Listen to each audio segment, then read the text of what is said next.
Hello बच्चों, आज हम रिमझिम क्लास 5 में एनसीईआरटी की बुक रिमझिम में पाठ कर रहे हैं जोड़ा साँकों वाला घर। ये पाठ हम करेंगे और इस पाठ में आपको प्रसिद्ध महाकवि रविंद्रनाथ टैगोर हमारे प्रसिद्ध महाकवि हुए हैं। उनका बचपन जहाँ पर बीता उस स्थान के बारे में, जहाँ उनका बाल्यकाल बीता उस जगह के बारे में, जो उनका घर था वो सारे के सारी उसके विषय में बातें, उसकी जानकारी आपको इस पाठ में दी गई है कि कैसे उनका बाल्यकाल कैसे कैसे बीता, वहाँ का माहौल क्या था, किस तरह के माहौल में वो रहे हैं, वहाँ कौन कौन लोग रहते थे, घर किस प्रकार का था। तो ये सारी बातें आप इस पाठ में अब जानेंगे। ठीक है, चलो शुरू करते हैं। उत्तरी कलकत्ता की एक छोटी सी अंधी गली में एक अजीब सा मकान है।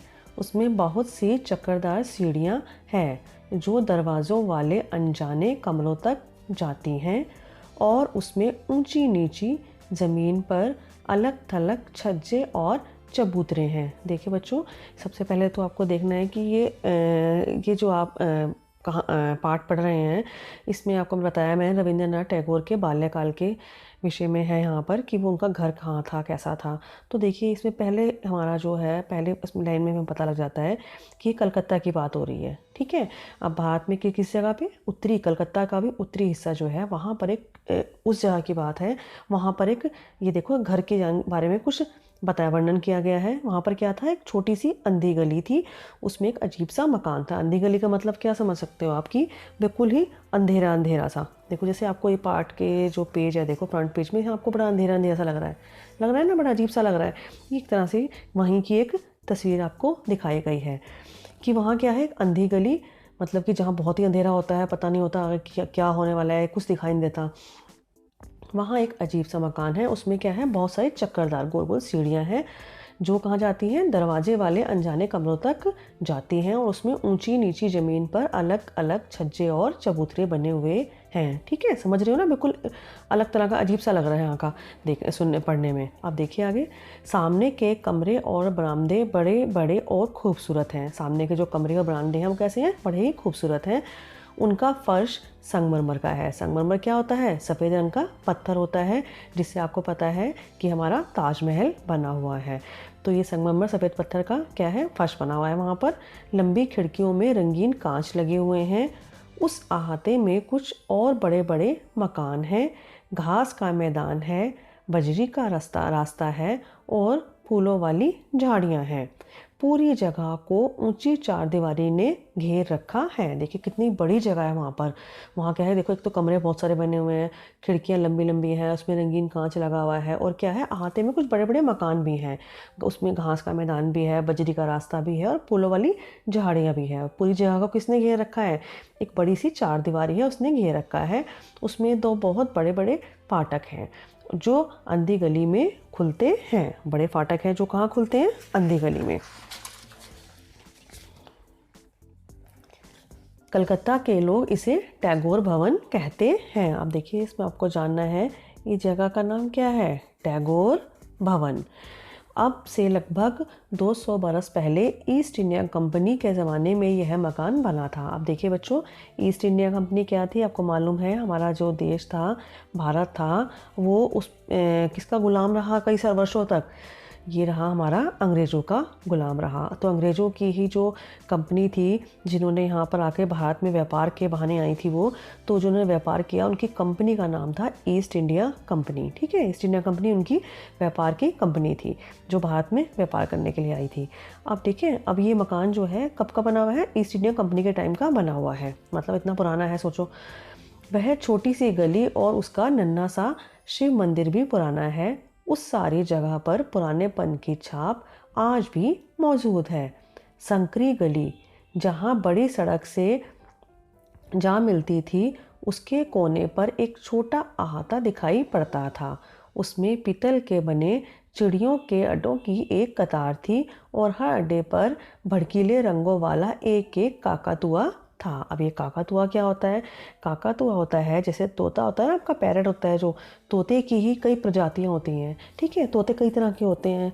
तो क्या है, वहाँ पर जो तोता था वो, उसकी प्रजाति, उसका नाम था काकातुआ। वो तुम्हें पता है, तोता जो होता है बच्चों, वो बहुत शोर मचाता है। तो ऐसे ही जो काकातुआ बहुत शोर मचाता था, उनकी कड़वी तीखी चीख चिल्लाहट की आवाज़ चारों ओर गूंजती रहती थी।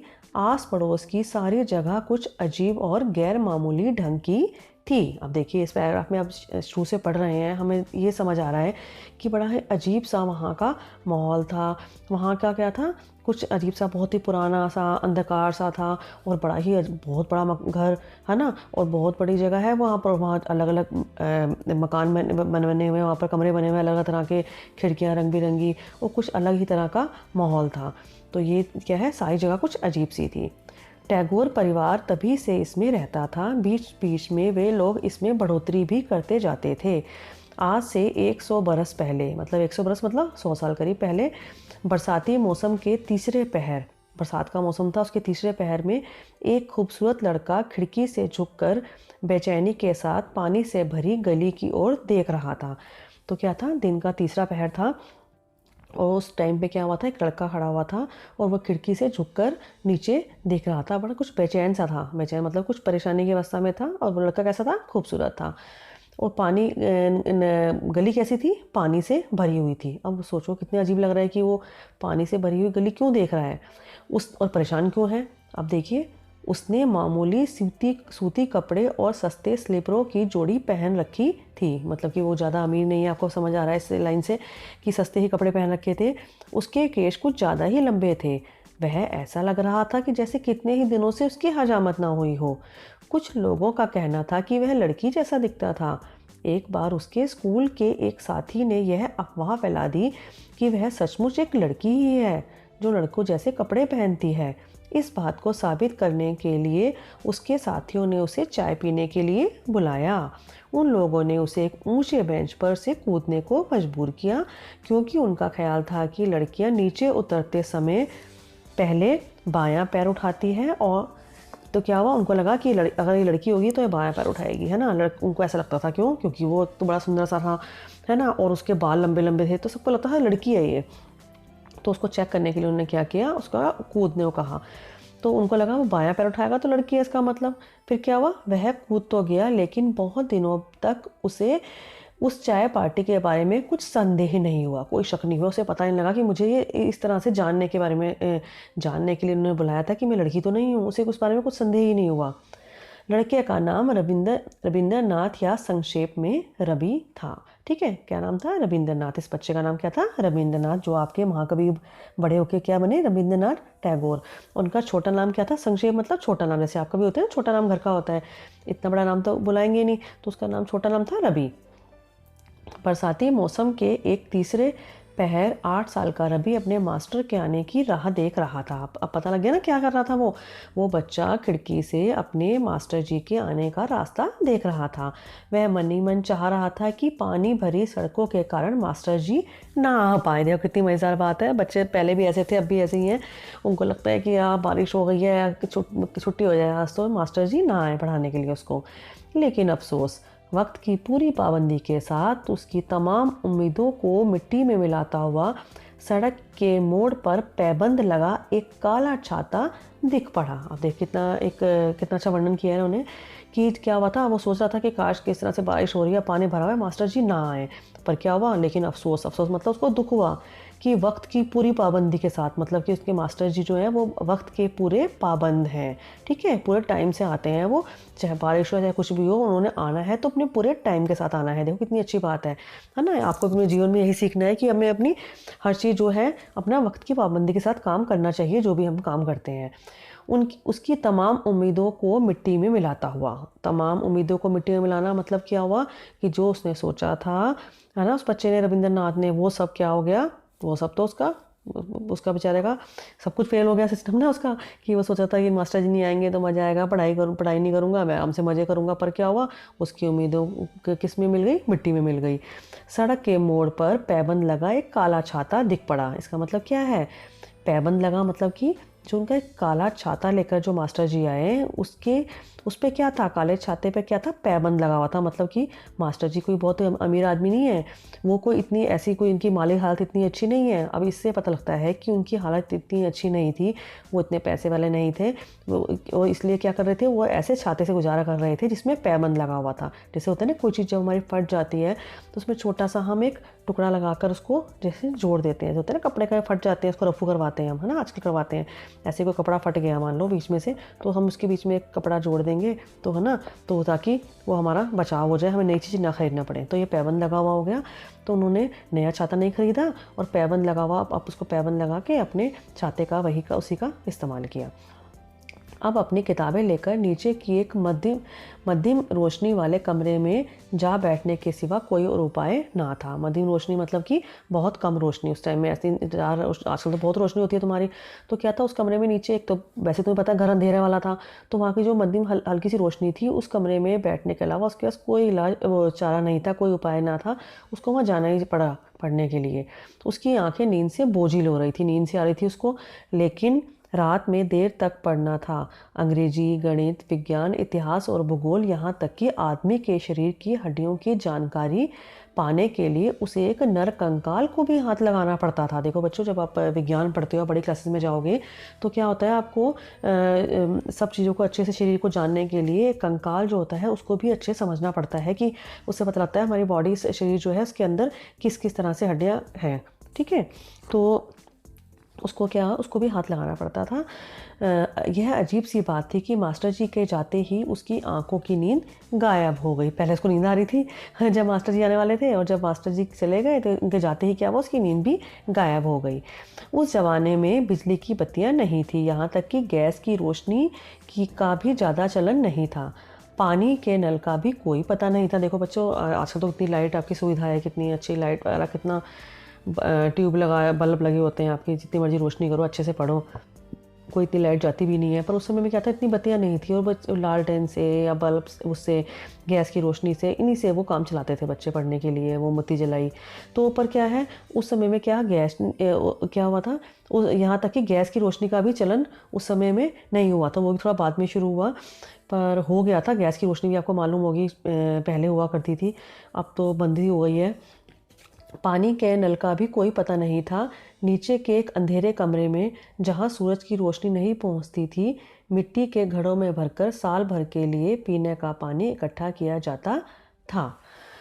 ठीक है बच्चों, अब क्या था, उस समय में पानी की एक तो सूरज की रोशनी नहीं पहुंचती थी, अंधेरा रहता था, तो इसलिए वहाँ कमरे में अंधेरा रहता था। और क्या था, मिट्टी के घड़ों में पानी भरकर उनको साल भर के लिए इकट्ठा किया जाता था। पर क्या था, नन्हा रवि जब कभी उस कमरे में झांकता था, उसका बदन सिहर उठता था। जब उस कमरे में देखता था ना, तो वो बदन सिहरना मतलब वो एक तरह डर जाता था।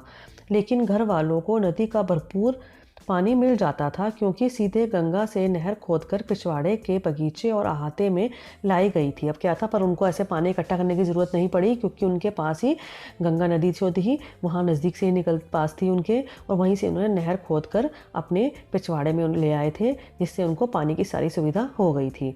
जब बाढ़ का पानी चढ़ आता तो रवि बड़े अचरज और बड़ी खुशी से कल कल छल छल करती नदी के पानी को देखा करता था, जो सूरज की किरणों से रोशनी लेकर चमक उठता था। कभी कभी छोटी मछलियाँ धारा के साथ बह आती थी। जब बच्चों पानी तेज आता था ना, प्रेशर से जब बाढ़ आती थी, पानी आया, तो क्या होता है, कई बार मछलियाँ भी बहकर आ जाती थी और छोटे से तालाब में फिसल जाती थी। उस छोटे तालाब में फिसल जाती थी जिसमें चाचा ने सुनहरी मछलियाँ पाल रखी थी। चाचा ने, इसका मतलब क्या हुआ, उनके चाचा ही साथ में रहते थे। ठीक है, अब इससे क्या समझ आ रहा है आपको, घर में कौन था, चाचा जी की परिवार भी था, और उन्होंने क्या पाल रखा था, सुनहरी मछलियाँ पाल रखी थी। छोटी मछलियों के साथ रवि का दिल भी उछल पड़ता था। दिल उछलना मतलब उसको बहुत अच्छा लगता था, मछलियाँ छोटी छोटी जब आती थी। सचमुच वह अचरज भरा मकान था, मतलब कि बहुत ही अचरज मतलब हैरानी भरा मकान था। लोगों की भीड़ से भरा हुआ, मतलब बहुत सारे लोग रहते थे उस घर के अंदर। आजकल तो आपको पता है घर छोटे होते हैं, एक कमरा, दो कमरा, तीन कमरा से ज़्यादा क्या कमरे होते हैं, तीन चार कमरे बस। पर वो इतना बड़ा मकान था, वहाँ बहुत सारे लोग रहते थे, पिता, माता, चाचा, चाचियाँ, भाई, बहनें, चचेरे भाई कौन होते हैं, कौन होते हैं चचेरे भाई? चाचा का जो आपका बेटा हुआ वो आपका चचेरा भाई हुआ। फिर भाभियाँ, दोस्त, दोस्तों के दोस्त, कलाकार, गाने बजाने वाले, लेखक। लेखक कौन होते हैं? जो किताबें लिखते हैं, किस तरह की पुस्तक लिखे, कहानी लिखे, वो सब लेखक होते हैं। सभी थे, मतलब ये सब लोग वहाँ रहते हैं। सोचो सारे रिश्तेदार भी रह रहे हैं, बाकी सब गाने बजाने वाले, लेखक भी, सब दोस्त, भाभी, सब रहते हैं लोग वहाँ पर। अब यह घर शांति निकेतन का एक हिस्सा है। क्या है ये घर? अभी भी शांति निकेतन का हिस्सा है। रवि जब बड़ा हुआ तो उसने अपनी ज़िंदगी का ज़्यादातर हिस्सा शांति निकेतन में ही बिताया। ठीक है, रविंद्रनाथ टैगोर जब बड़े हुए तो उन्होंने क्या किया? अपनी ज़िंदगी का ज़्यादातर हिस्सा कहाँ बिताया? शांति निकेतन में। शांति निकेतन में उसने अपना निज का स्कूल बनवाया, अपना स्कूल बनवाया। यह जगत प्रसिद्ध शांति निकेतन विश्वविद्यालय के एक अंग के रूप में आज भी वहाँ मौजूद है। आज भी जाएंगे तो क्या है, वहाँ कलकत्ता जाएंगे तो वहाँ हमें आज भी वो विश्वविद्यालय का एक अंश के रूप में इसको दिखाई देगा। कहाँ पर? शांति निकेतन में। देखिए बच्चों, ये आपके पाठ खत्म हो गया है। किसने लिखा? लीला मजूमदार ने हमको ये इतनी अच्छी सी जानकारी आपको दी। आपको पता लगा कि महाकवि रविंद्रनाथ टैगोर का बाल्यकाल मीन्स उनका बचपन कैसे, कहाँ पर, किस स्थान पर बीता, उनका घर कैसा था, किस तरह का वातावरण था, किस तरह की उनकी माली हालत, मतलब कि उनकी आर्थिक हालत किस प्रकार की थी, स्थिति किस प्रकार की थी। और बाकी इसमें और क्या पता लगा आपको कि उनका शौक किस तरह का था, उनको किस चीज़ में रुचि थी। उनको नदी का कल कल बहता पानी अच्छा लगता था, मतलब उनको प्रकृति से प्रेम था। ठीक है, तो इस तरह से हमने कई सारी चीज़ें उनके बारे में जानी। तो अब जैसे आपको मालूम है कवि जो होते हैं ना, वो क्या होते हैं? उनको प्रकृति से प्रेम होता है। तो ये उनके अंदर बचपन से ही प्रकृति से प्रेम था, तभी उनको मछलियाँ अच्छी लगती थी, पानी अच्छा लगता था, सब चीज़ें अच्छी लगती थी उनको। ठीक है बच्चों, तो अब ये पाठ आपका ख़त्म हो गया है। अब आप इसको अच्छे से अपना खुद से पढ़ लीजिए और समझ लीजिए। इसमें कठिन शब्द हैं, उनको आप चाहे तो अभी तो आपको समझ आ गए होंगे। अच्छे से आप उनको समझ कर अपनी कॉपी में लिख लीजिए। ठीक है बच्चों, चलो जी, बाय बाय।